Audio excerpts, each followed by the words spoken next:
ബന്ധപ്പെട്ടത്. വയനാട്ടെ സംബന്ധിച്ചോളം തൊട്ടു പിന്നാലെ തിരുവനന്തപുരം, ഇടുക്കിയെ സംബന്ധിച്ചോളം, തൃശ്ശൂരെ സംബന്ധിച്ചോളം, പാലക്കാടിനെ സംബന്ധിച്ചോളം അങ്ങനെ ജനവാസ മേഖലയിലേക്ക് ഇറങ്ങുന്ന കാട്ടാനയുടെ ആക്രമണത്തിൽ നിരന്തരം ഈ ജീവൻ പൊലിയുന്ന സാഹചര്യം. അതിനെല്ലാം ഒരു വേണ്ട നടപടി സ്വീകരിക്കണോ അല്ലെങ്കിൽ ഈ വേണ്ട മുന്നൊരുക്കങ്ങൾ കൊണ്ടുവരാനോ സർക്കാരിന് അല്ലെങ്കിൽ വനംവകുപ്പിന് സാധിച്ചിട്ടില്ല എന്നത് തന്നെയാണ് ഇപ്പോൾ ഏറ്റവും ദാരുണമായ വാർത്ത. എന്തായാലും ഇന്ന് വൈകിട്ടോടെയായിരുന്നു ഇതുപോലെ ആറളം ഫാമിൽ കശുവണ്ടി ശേഖരിക്കാൻ പോയ ഈ ആദിവാസി ദമ്പതിമാർക്ക് നേരെ കാട്ടാനോട് ആക്രമണം. അതായത് ആക്രമണത്തിൽ തൊട്ടു പിന്നാലെ ഒരു മരിക്കുന്ന സാഹചര്യം. നിലവിൽ ഇപ്പോൾ പേരാവൂർ മണ്ഡലം MLA സണ്ണി ജോസഫ് ചേരുന്നു. ശ്രീ സണ്ണി ജോസഫ്, സംഭവം അറിഞ്ഞിരുന്നല്ലോ, എങ്ങനെയാണ് ഇതിനോട് പ്രതികരിക്കുന്നത്? എന്താണ് ഇതിന് വനം വകുപ്പ് അധികൃതർ സ്വീകരിച്ച നടപടികൾ? വനം വകുപ്പിന്റെ കുറ്റകരമായ അനാസ്ഥയാണ് ഈ മരണം നഷ്ടപ്പെടാനിടയാക്കിയിട്ടുള്ളത്.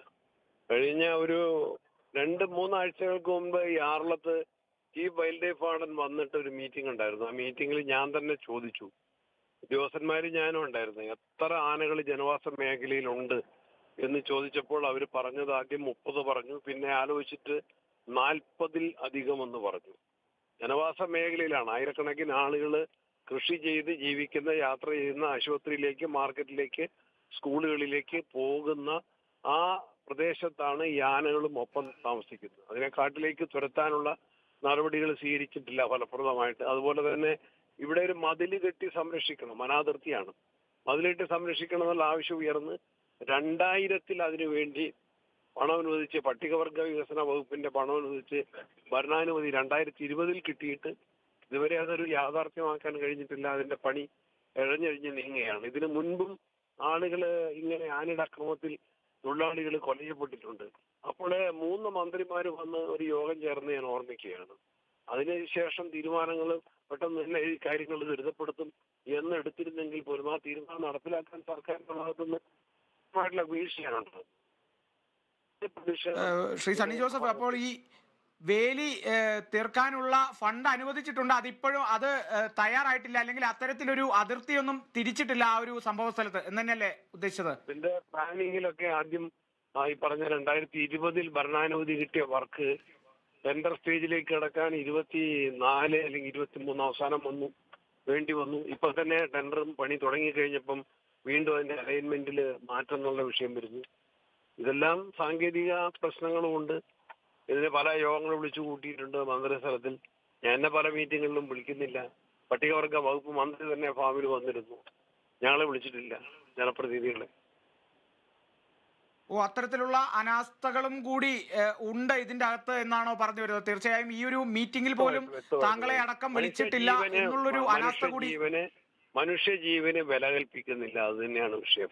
ഞങ്ങളെല്ലാം ഉന്നയിക്കുന്ന, ഞാൻ കേരള നിയമസഭയിൽ 2 അടിയന്തര പ്രമേയം ഈ ഗവൺമെന്റിന്റെ കാലത്ത് ഈ വന്യജീവി അക്രമം സംബന്ധിച്ച് അവതരിപ്പിക്കാൻ ഞാൻ അനുമതി ചോദിച്ചു. അത് പ്രമേയത്തിന് അവതരണാനുമതി നിഷേധിക്കുകയത്. ഒരു 10 പ്രസംഗമെങ്കിലും ഞാൻ നിയമസഭയിൽ നടത്തിയിട്ടുള്ളത് ഈ വന്യജീവി ആക്രമണം സംബന്ധിച്ച് തന്നെയാണ്. 10-ലേറെ പ്രസംഗങ്ങൾ ഞാൻ നടത്താൻ നിർബന്ധിതനായിട്ടുള്ളത്. രൂക്ഷമായിട്ടുള്ള ഈ വിഷയം ജനജീവിതത്തെ ബാധിക്കുകയാണ്. ഞാൻ ഈ സംഭവ സ്ഥലത്തെത്തി, അതുകൊണ്ട് എന്നെ കൂടുതലിപ്പം കൂടി സംസാരിക്കാൻ പറ്റാത്ത. ശരി, ശ്രീ സണ്ണി ജോസഫ്, ഈ ഒരു സമയത്ത് പ്രതികരിച്ചതിൽ MLA, പേരാവൂർ മണ്ഡലം MLA ആണ് ശ്രീ സണ്ണി ജോസഫ്. ഇപ്പോൾ സംഭവ സ്ഥലത്ത് എത്തിയിരിക്കുന്നു. വലിയൊരു അനാസ്ഥ തന്നെ, സർക്കാർ അനാസ്ഥ തന്നെ ചൂണ്ടിക്കാട്ടുന്നുണ്ട് ശ്രീ സണ്ണി ജോസഫ് MLA. അത്തരത്തിലൊരു അനാസ്ഥ ഉണ്ട് എന്നുള്ള തരത്തിൽ തന്നെയാണ് അദ്ദേഹവും പ്രതികരിച്ചത്. ഇതിനെ സംബന്ധിച്ചുള്ള, അല്ലെങ്കിൽ ഈ ഒരു അതിർത്തി നിർമ്മിക്കുന്നതിനെ സംബന്ധിച്ച് നേരത്തെ തന്നെ ഭരണാനുമതി ലഭിച്ചിരുന്നെങ്കിലും അത് വീണ്ടും ടെൻഡറായി, അത് പണി കഴിപ്പിക്കാൻ അല്ലെങ്കിൽ അതിൻ്റെ നിർമ്മാണം തുടങ്ങാൻ ഏറെ വൈകി. അതെല്ലാം ഇതിന് കാരണമായി എന്നുള്ള ആരോപണം കൂടി സണ്ണി ജോസഫ് MLA ആരോപിക്കുന്നു.